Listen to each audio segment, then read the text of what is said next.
Hello everyone, welcome back. In today's video, I'm going to show you exactly how to add VWAP to our Tradovate chart and what to do if VWAP doesn't appear in your indicators list. So first of all, come here on Tradovate.com and then log in into your account. Over here, first of all, you need to launch that particular chart of yours on which you want to add VWAP indicator. Now, once you are here on the charts section, you will find this indicators button. So you need to hover over and simply just click on it.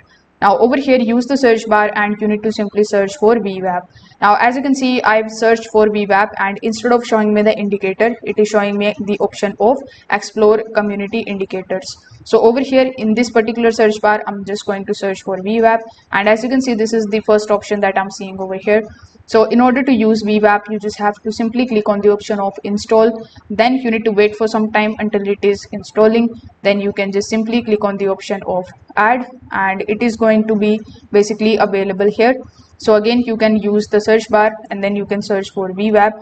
When you are able to find it, you can just simply click on it and the VWAP indicator is going to be available on your chart. So that's how you can basically do it.